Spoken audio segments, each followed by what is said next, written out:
Buongiorno e benvenuti a questo incontro promosso da AVSI. Good morning and welcome to this session entitled International Solidarity After the COVID, Social Distancing or New Proximity.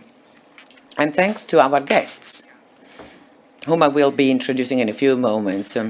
How is cooperation for development changing at international level after the COVID experience and during the pandemic? Now that you have to wear a mask, that there cannot be gatherings, what can we do to change our way of working? Digital technologies can relaunch cooperation. Development funds, where are they aimed? So we have today Andrea Bianchessi, Regional Manager of AVSI East Africa, Fiammetta Cappellini, Regional Manager AVSI in the Caribbean, Paola Berbeglia of Concord, Italia, who represents associations in the field of development and human aids, Giorgio Marrapodi, Director of the Commission for International Cooperation at the Ministry of Foreign Affairs, and Stefano Manservisi, Special Advisor of the European Commissioner for Economy, and then Mariangela Zappia, who's Permanent Representative at the UN for Italy. She couldn't be here today, but she sent a video contribution. Since we have to be very strict with the time limits we have, I have to invite all our guests to be as brief as possible. So we start by listening to the experiences of those who really work on the field, because this shows the effects of the pandemic of those who work in the field of international cooperation. What are the weak points today and what are our strengths? Let's start with Andrea Bianchessi, Regional Manager of AVSI in East Africa. Good morning. First of all, I would like to thank you for this invitation and the opportunity I have to share with you our experience since the arrival of the coronavirus in Eastern Africa around the 15th of March. After a first moment of fear and worries, we had the impression that we really had to stop every activity. We relaunched our activities in a new way, in an unexpected way. For instance, in Kenya, in the refugee camp in Dadaab, 200,000 Somali refugees.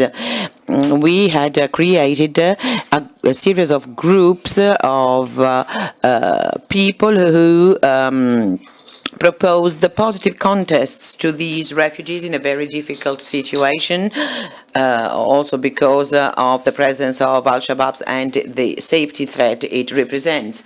So, they started immediately to react, and they started to organize awareness-raising activities in order to explain to the inhabitants of the camp what the coronavirus is, how you can protect yourself. They needed to wash your hands and wear a mask. Over the years, we created also some official and unofficial groups of women, self-help groups, which led also to the creation of cooperatives in the production of artisans' products, and they actually started to produce masks, and this is a very significant example, because it was their own initiative, and it also shows that there is an educational process that has been carried out, and it is now bearing its fruits. Now, there is also the aspect of training. We work a lot in the field of training at different levels, and we are normally skeptical towards the online activities, because that obviously was a limitation to the relationship between people. But given the situation, we had no choice, so we had training courses online, first with WhatsApp and then with Zoom and other systems. And we have had to realize that it works for teachers, trainers, as well as for the staff of, for instance, cooperatives, farmers, and with our partner in Nairobi, the professional training school, St. Gita. Well, at the beginning they decided to suspend all the lessons, but then they followed our example and they started to work online for their training courses. Another example is that of Rwanda.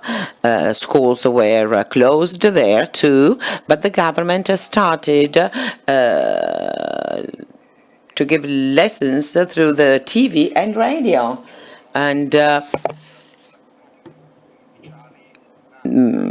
but the problem is that most people here do not have radios and TVs, so we bought radio devices thanks to a EU project. Radios that cost only $10 each, and this enabled primary and secondary school children to carry on their lessons. Another important example in the field of education and schooling, there were other schools in slums and in very disadvantaged areas in Nairobi, for instance, or schools in rural areas where there is no access to the internet. Well, what did we do there? Teachers met once a week the children in the courtyard of the school with all the necessary distancing measures. They assigned homeworks, and the children gave back, handed in their homework, the homework they had done, and this enabled them to keep their relationship alive. And at the end of June, the government of Kenya said that the school year was lost, and that means that this school year will have to be repeated next year. But anyway, schools continued to work because parents and families did realize the importance of maintaining this educational process, this relationship between teachers and students. I could tell you about so many other examples, but these are actually the most significant I wanted to share with you. Thank you to Andrea Bianchessi. So the impact of the pandemic in Africa didn't stop your work, it actually changed it. So this is the same true for Haiti. Fiammetta Cappellini. Good morning. I hope you can hear me all right. Unfortunately, we have a hurricane here, the first of the season here in Haiti. So the hurricane is expected in an hour, so we hope we don't lose the connection. So the crisis was an unprecedented crisis with unexpected effects. We are used to emergencies, but these emergencies are mainly limited to the countries where we work. So normally what we do is try to ask for support to developed countries in order to face these emergencies. Here the difference is that that was a global emergency, so also donor countries were hit by the emergency itself, and at the beginning this caused a certain hesitation on our part. We are really preoccupied also for our families in Italy, in Europe, who were experiencing a very difficult moment, and we had difficulties in trying to carry on our cooperation activities, but the staff members themselves were afraid to represent a risk for their own families when they came back from work. But we were prepared in a way, because we do have to react to urgencies and emergencies. So we have looked for our experiences to find the strength to carry on. And I wanted to tell you a story. There was a doctor, a physician, Massimo, a volunteer, a high technical profile volunteer who worked with us in the process for the response to the earthquake in Haiti in 2010. During his work as a volunteer, he met this baby. She was only 3 years old, and she was undernourished, and he saved her. So before he left, he asked to activate remote support for this baby. That was 10 years ago, when the pandemic started. Massimo was on the front line in Italy, and in spite of that, in spite of the emergency that hit Italy so dramatically, he made an extraordinary donation, and he told us, now more than ever I do realize what it means to have to face a dramatic crisis. I'm asking you to continue to support this young girl and to find the better solution for her. So this was a very motivating example for us that really paved the way for the work of our staff members, because we realized that relationship go on. The rest of the world is not distracted by other emergencies. They are not leaving us alone. This was really, as I said, motivating and also important for our professional activities. After this first moment of hesitation, we identified possible solutions. Haiti is a very, very fragile country. There are many development activities as well as emergency activities, and we tried to, in a way, transform them. We could not stop them completely because many of our activities are so important for the local population that local authorities and the government urged us to continue in spite of the lockdown procedures adopted in the country, and in spite of the decisions taken to avoid a gathering of people. They asked us to carry on our activities. The great challenge was to transform, to change, to turn these activities into feasible activities. We found unprecedented solutions. We widened the interventions, the cash transfer interventions in favor of the population. This is a form of aid to the population that is particularly direct and effective in a way. And in a way, this sometimes limit our opportunities to be very close to the beneficiaries, but in this case, this kind of aid help us reach those communities that are in a situation of need. Our presence on the field, in spite of all the risks, because our staff members were also exposed to the risk, we really realized the importance of providing this kind of example in those communities where we were already present. So this sign, this presence was extremely important for the local people, because they saw that we were still there in spite of the difficulties. This encouraged donors to continue support the work of those who in their daily life were really present in the field, or anyway through actions aimed at isolated communities, fragile, vulnerable communities. Thank you. Well, obviously, we found new solutions that we hadn't tried in the past, but they come from the experiences, from the examples we received from our own donors. Grazie. Thank you, Fiammetta. And we will go back to Haiti later on.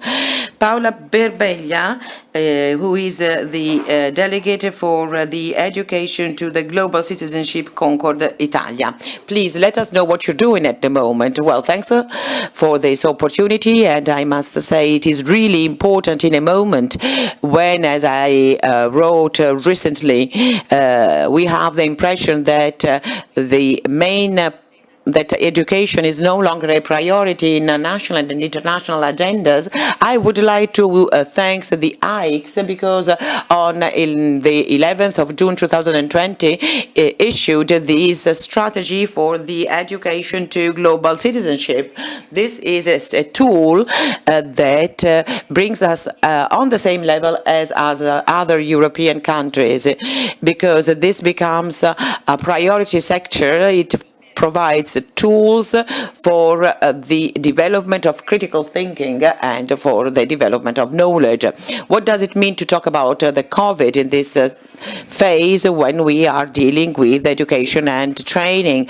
And I'm not talking only about schools and teachers, but I'm also talking about about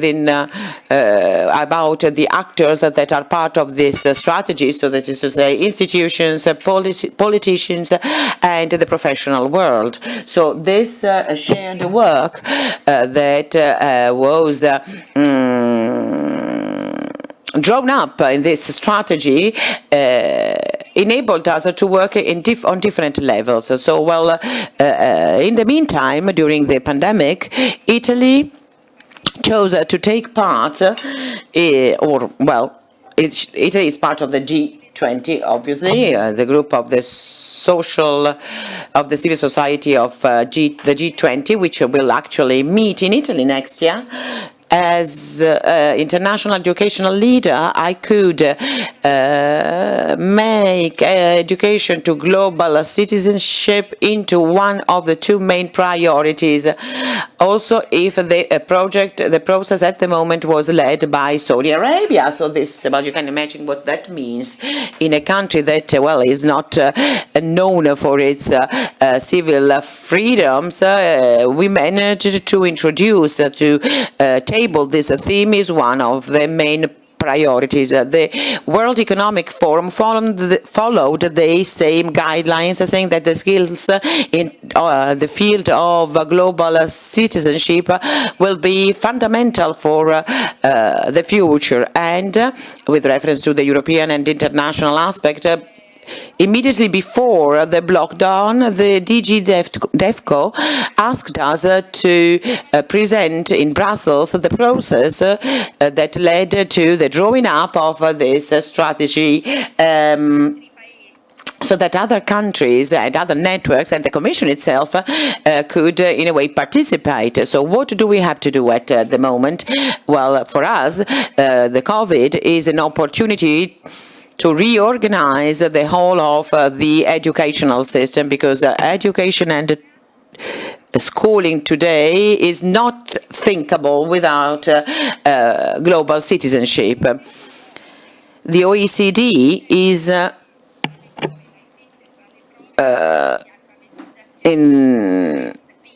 in the so-called PISA test, included tests on global citizenship. That means that these are skills that are fundamental in order to understand what is happening and in order to bring about a mentality change. So this is extremely important for the situation we are living in at the moment.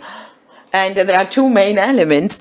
One is to actually deal with this theme at international cooperation level, as Concord Italia does. This is a federation of 2,600 European NGOs, and this is actually the first counterpart for the Commission. And I believe then that it is important to speak a different language. In some situation, in some regions, COVID seems to be spread by migrants. This confrontational point of view does not help in the solution. So the second element is that global citizenship means to create human rights for everybody, and I'm saying this to everyone, that of jus cultura, because at the end of the 2018 in our country we had 13% of the whole population made of migrants. So this means that this phenomenon is actually increasing at the moment. 75% of these young people are born in Italy, and 76% live in the northern regions of the country. Most of them come from migrant communities that have a long history of migration towards Italy. Young people underage are 275,000 who chose to become Italian citizens. Before they had the citizenship of Albania, Romania, Pakistan, and Morocco, and there are so many other data. The latest data of the Ministry of the Interior, 5,200 people, and the general theme of education and how it is necessary at the moment. 757 million adults at the moment in the world cannot read or write a simple phrase. 2/3 of these people are women. So what are we asking for at the moment? We ask to our country to support us in our European role. Italy has been seen as a good practice, so we have to carry on in the same direction, but we also needed to create a national situation for the young people who are coming to our country based on equal opportunities, because that means that we are supporting resources that will help us also in the future. A friend in Argentina told me that for them this is the 200th day of lockdown. So, we have to take a certain perspective towards this situation. Thank you. Yeah. Thank you, Paola Berbeglia. So these are the concerns of the people working on field. Now let's talk to the institutions. What are the national and international institutions, and what are the challenges of international cooperation for them during the post-pandemic period? Let's start with Giorgio Marrapodi, Director of the Directorate General for Development Cooperation of the Ministry for Foreign Affairs. Thank you very much.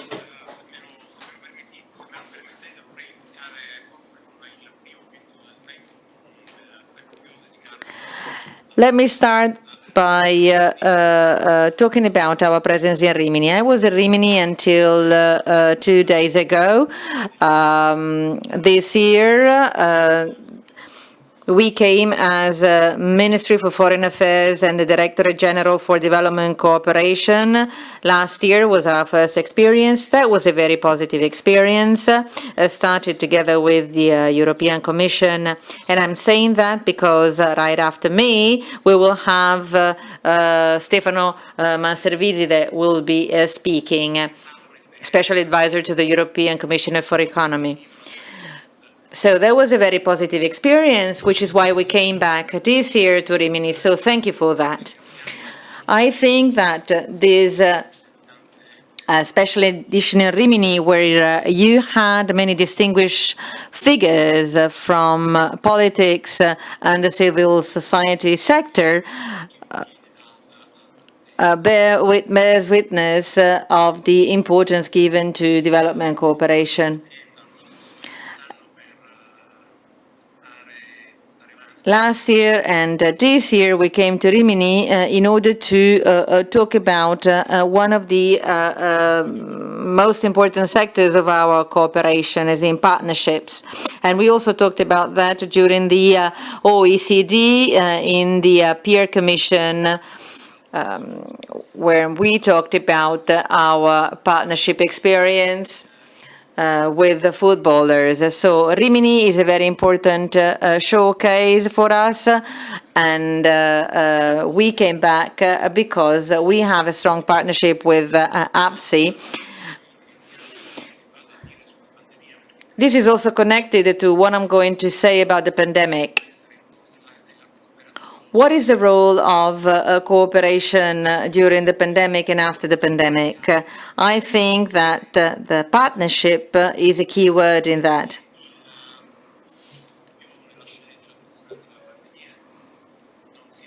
I also think that it's not over with the pandemic. I mean, on the 8th of April, newspapers were talking about 10,000 cases of infection in Africa. And it was an exponential contact. On the 8th of July, there were 500,000. Today, less than 2 months afterwards, it's more than 2 million people were infected. At the beginning, there was a sharp increase, and we've seen that. So it's not over yet. However, the first conclusion that can be drawn is that we will increasingly need cooperation. Cooperation will be more needed. Even after the pandemic,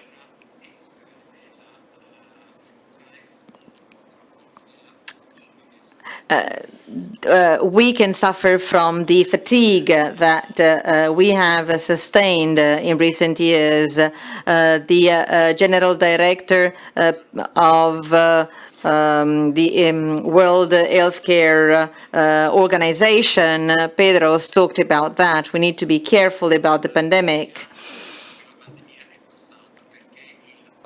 So let's not rest on laurels, because the pandemic has created an healthcare emergency and is having an enormous socio-economic impact. Pedros, some time ago, talked about what is necessary to tackle the pandemic in terms of vaccine research and vaccine distribution, and research in the field of diagnostics and treatment. And they were only one part of what is needed.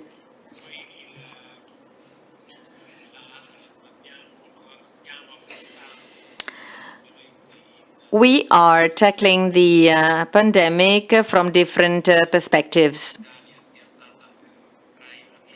I believe that Italy has been one of the main contributors of ideas in multilateral cooperation.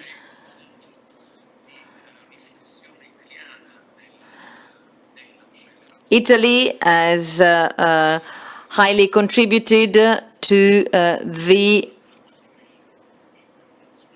measures that were implemented at multilateral and international level. Italy has also significantly contributed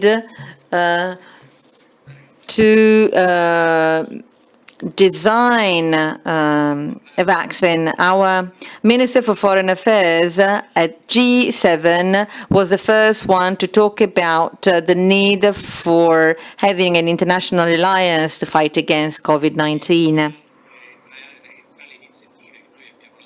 One of the initiatives launched by us was the Food Coalition.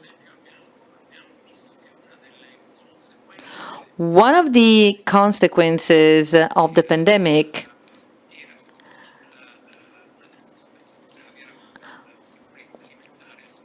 concerned food safety worldwide.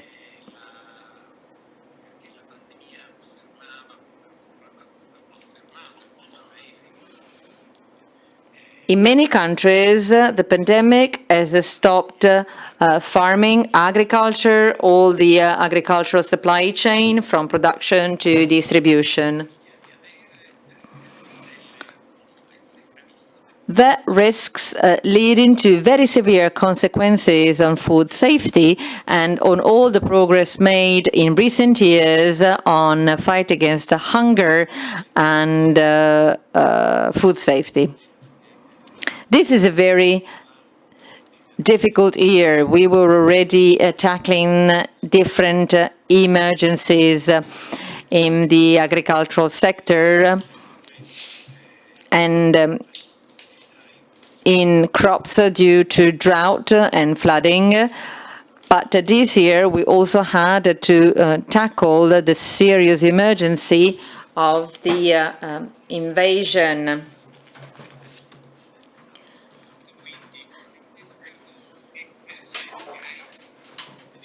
of locusts in Africa.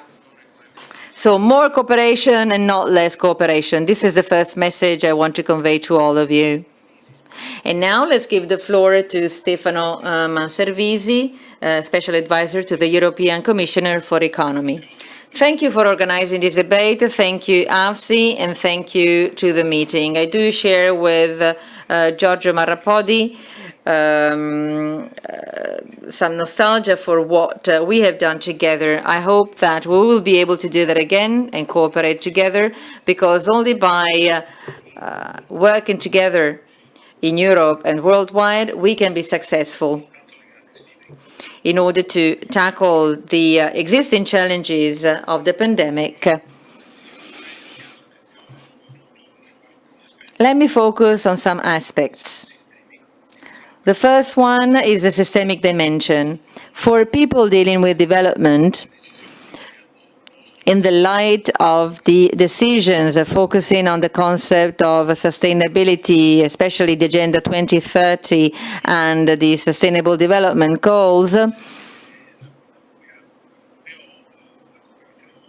development cooperation for years has been saying that this world is not sustainable.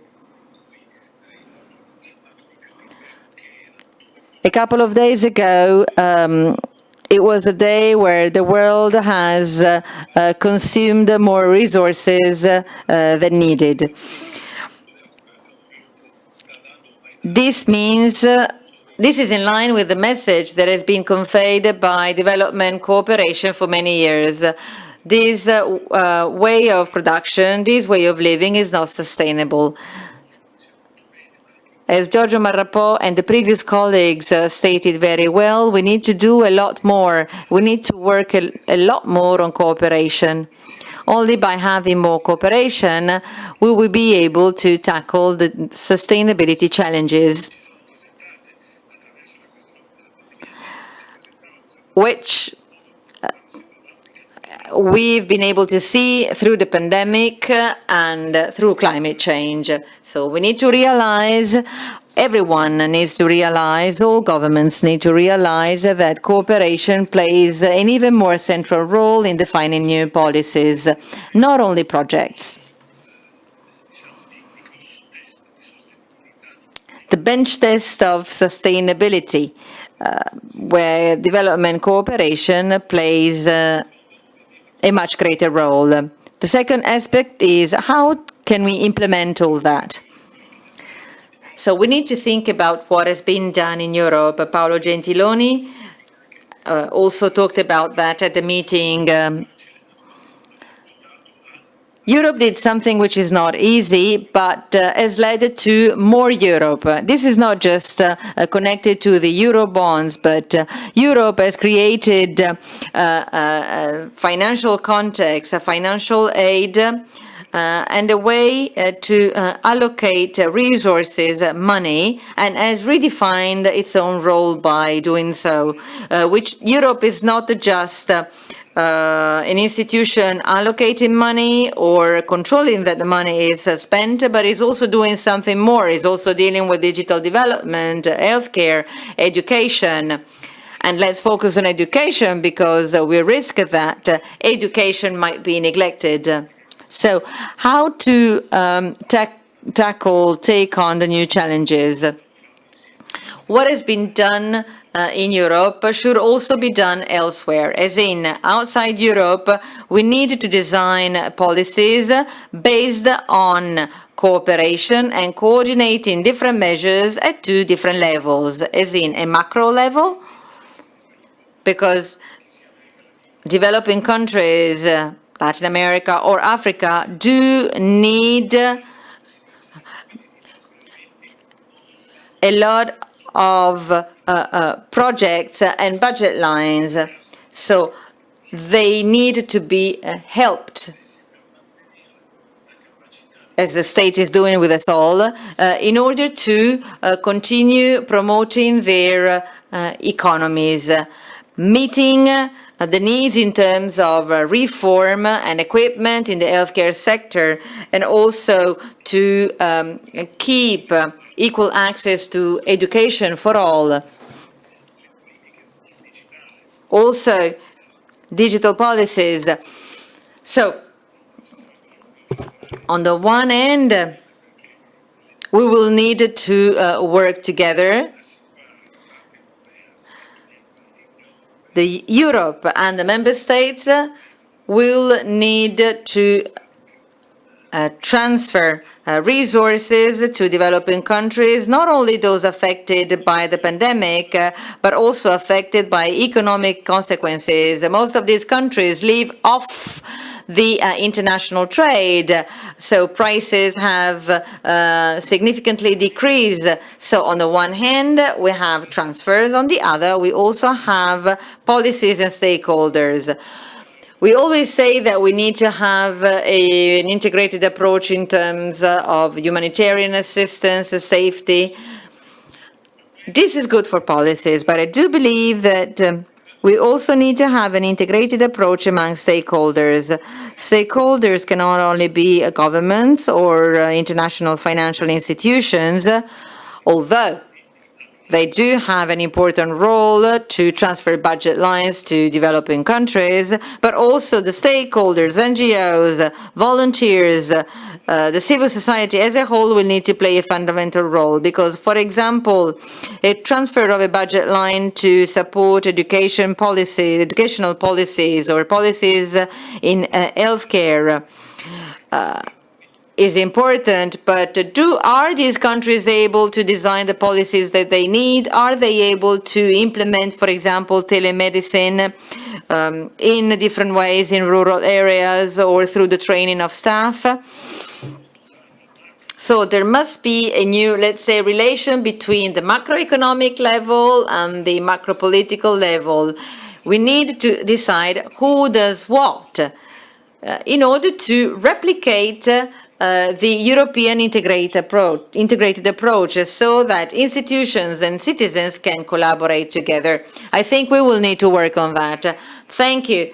Thank you. I need to stop you in order to stick to the time given, because we should have had with us Ambassador Zappia, who is the permanent representative of Italy at the UN. She couldn't come to Rimini directly, so she sent us the video. Thank you to the Foundation of the Meeting for Friendship Amongst Peoples to inviting me to contribute to this important debate. Unfortunately, I'm not able to be with you, but I send you my best regards, especially to Manservisi and Marrapodi. We've been knowing each other for a long time, and they will be saying much better than me that development cooperation is key. During these days, I followed the important contributions in Rimini, starting from the message sent by the head of state. None of the topics is not on the top priority of the UN agenda and the multilateral system. This system is highly inefficient, but in any case, it is a valid and good mechanisms which needs to be improved and protected from a tendency of countries to go on their own, with the risk of delegitimizing things. The WHO, the FAO, the Association for Refugees, UNICEF, the World Food Programme, the World Trade Organization, and the intellectual property associations are needed. They are a good investment and which need to be followed, improved in order to achieve expected results. Therefore, I am in favor of the multilateral cooperation system. COVID-19 has clearly shown in a painful way that at a moment of crisis, none of us can work on their own. We are all interconnected, even though people are far away from us. What happens in Africa, for example, or in the small islands in developing countries does have an impact on our present, future, on our economies, supply chains, on healthcare and the environment, and on the type of society where we want to live in and grow. So interdependence and solidarity are two main pillars supporting each other.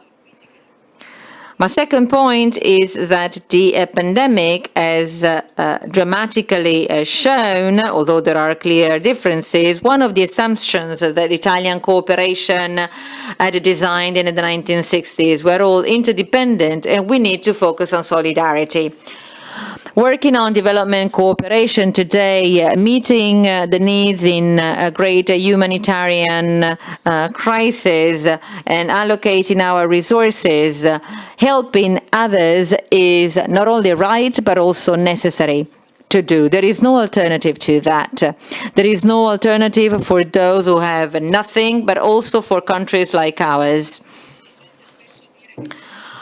Oftentimes, people say that these crises has totally transformed paradigms, the social and economic paradigms. But actually, the pandemic is amplifying all the contradictions that already exist in globalization. It has strengthened inequalities and validated hopefully once and for all, that the health and the environment are global public assets, and resources and collaboration of us all are needed to protect them.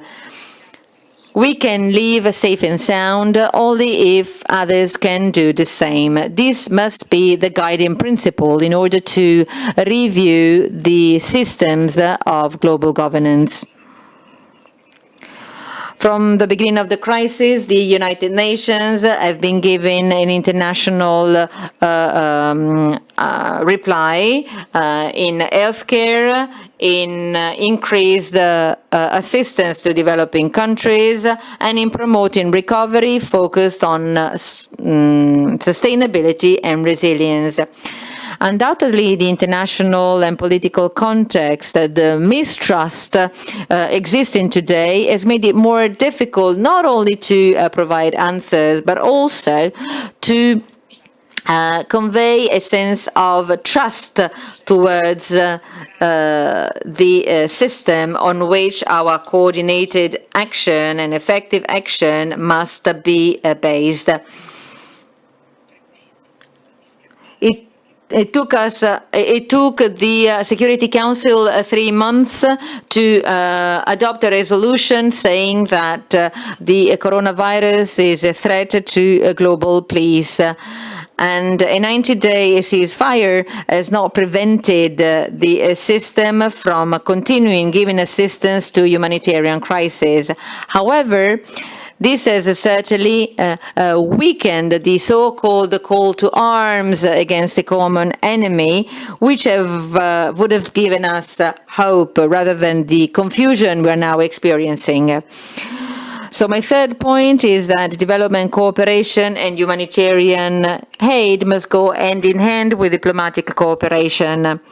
We need to work on common solutions, and this is the right time to do it.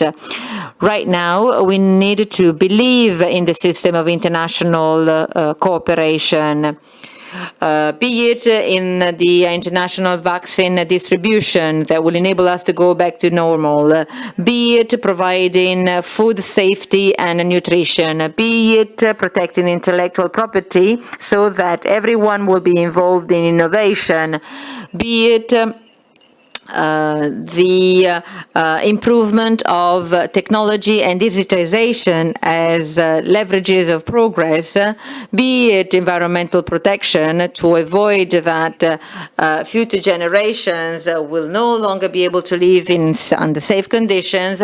I think it is necessary to relaunch international cooperation as well as an enormous political and diplomatic engagement. Time is now also to avoid the risk of the great decoupling, as in the division of international community into two different stances with from a political, social and economic perspective. This is the greatest risk we now have. In order to avoid that, we need energy and competencies from us all, not only governments, but also the private sector, university, science, and the civil society as a whole, starting from the involvement of youth and women. Partnership is a key word. My last point is on Italy and the positive role that it can play at the European level. Italy is an international player, and through its history and traditions and principles has always believed in development cooperation. The presidency of the G20 and the COP26 on climate, the meeting Youth for Climate, and the role that Italy will play in the Food System Summit show that 2021 will be crucial for the sustainable global recovery, and to work further on development cooperation. There is a lot to do. There is a lot to work on on diplomacy and on politics. The EU has made a step forward with Next Generation EU. This is a turning point not only for the European Union as such, but also for its role as a global player, which is responsible, which is an essential partner of the UN, which is one of the main donors to development cooperation. The EU wants to reconstruct, rebuild better and together, and this is the goal for the next decade, with 17 goals which are all interconnected in an agenda, and there is a deadline for that, 2030. Each one of us can and must play their own role, and thank you for that. Thank you. Thank you, Ambassador Mariangela Zappia, for her contribution. We now have 10 minutes left for the second round to draw the conclusions. So I'm asking the guests to be as concise as possible. Let's start by the people working on field. What are the new goals from your experience? Andrea Bianchessi. Yes, I'd say that there are 5 main objectives. The first is that of education, investing in education and schooling and training in order to reinforce, to enhance our human capital resources and enable people to face these challenges and to find a job. The second example is that of economy recovery. Farmers and producers have lost access to the market. Traditional purchasers are no longer there, or they changed somehow, so they lost their resources, their financial resources. They needed to reinvest, so they need starting capital. So we needed to have investments that will, or funding that will enable them to buy machines and seeds and so on. And then attention to small enterprises, family enterprises, cooperatives. Then there's a third point, that of healthcare. An important role was played by the practices, the clinics and the hospitals in rural areas and in suburban areas that were managed mainly by missionaries and religious associations. So we need to invest on this again. Fourth example, which is a horizontal aspect, is that of energy, access to energy. We all know that, there is otherwise there is no digital tools, and we cannot help support the economic sector. And finally, there is the need for support to people, so that no one excluded, is particularly the weakest. Thank you. Fiammetta, Cappellini. Very quickly, there are new forms of fragility. There are situations that are particularly complex. Those countries that already experienced difficult development situations are now facing even bigger challenges. In particular, we are worried about the economic consequences of this global crisis on fragile countries, as was saying Dr. Manservisi. We needed to think about economic effects and help the vulnerable part of the population. We are investing a lot on this, and we also see the need to have interventions for the stabilization and for the creation of peace for everyone in those regions that are that are exposed to political crisis, maybe not war, but anyway, situations where there is no justice, there is no political dialogue, there is no peace. So it's not the right situation to create development. So we need to sustain, to support these projects, these processes, and this is very important if we want to face this emergency, which is not just a health and sanitary emergency. As Ambassador Zappia was saying, we cannot walk alone at the moment. We need to create partnerships, common actions, synergies, in order to find together the right answers to situations that become more and more complex. Paola Berbeglia, 2 minutes. Well, I agree with all that was said by the other guest speakers, and I think that we needed to work more on this concept of global citizenship, because it helps developing a clearer awareness of the situation. With reference to Italy and Europe, we need to create local action plans that can actually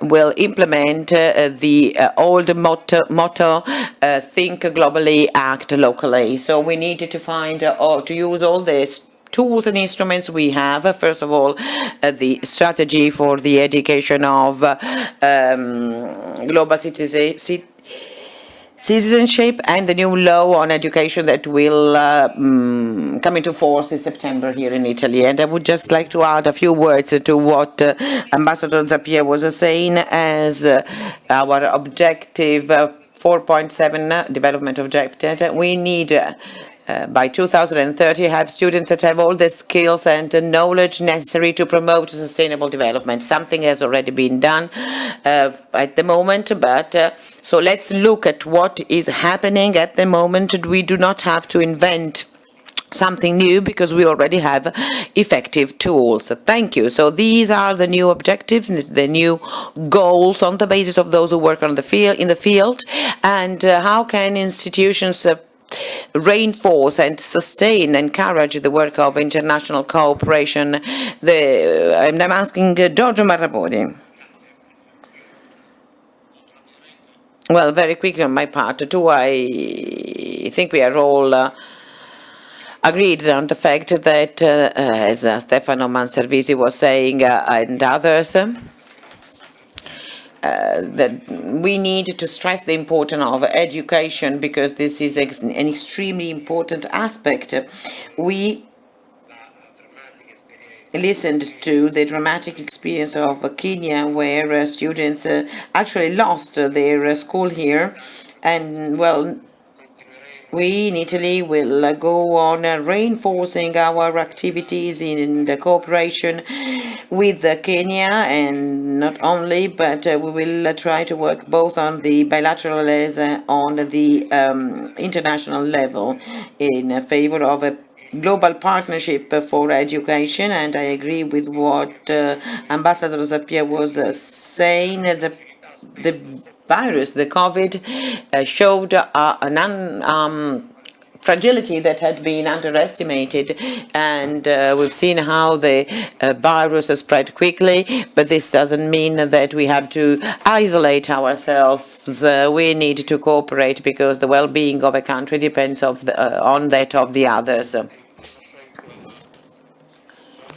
Forum che si terrà a gennaio. The way to reset is the theme chosen by the International Forum. So this pandemic actually gives us the opportunity to start from zero, to build a more resilient, more sustainable future. And these themes were clearly stressed yesterday at the Rimini meeting by Enrico Giovannini and others.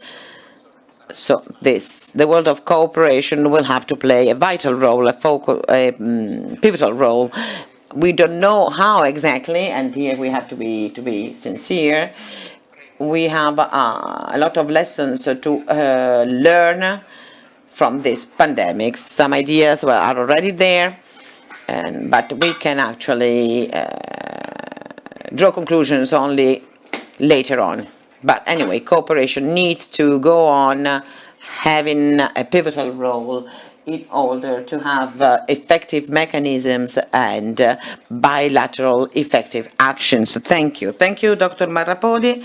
Stefano Manservisi, the latest intervention for this session. We need to stop thinking that there is a difference between us and them. Maybe we actually understood that with the debate that led to the recovery fund in Europe, that we are all on the same boat.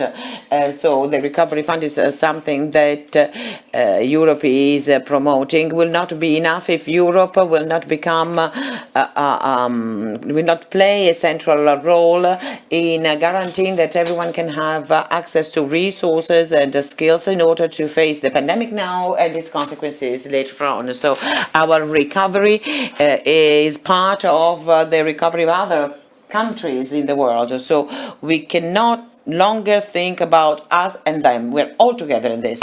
And then, well, the first way to do this is to create a new form of cooperation between European institutions, in particular the European Commissions and these member states. But this means also in speaking with the one voice within the OECD, in the Monetary Fund, in the World Bank, so that there is a cooperation that makes it possible to transfer what we do for us also to other countries, and new partnership between different operators, NGOs, diplomacies, and all the other sectors. These are the challenges we are called upon to face in the next few weeks in order to be positive actors in this reconstruction. Thank you. Thank you to Stefano Manservisi, and this dialogue brought to our attention so many interesting experiences and food for thought. I don't want to try and summarize. I would just like simply quote the words of Paolo Silvestri, Secretary of AVSI. He wrote in an article, does it have a meaning to spend resources in the poor countries when we are the most vulnerable after the pandemic? So the answer is yes, because now, more than ever, it is clear that the well-being of the individual is linked with that of the others. So thanks again to all our guests, and I wish you all a very nice afternoon.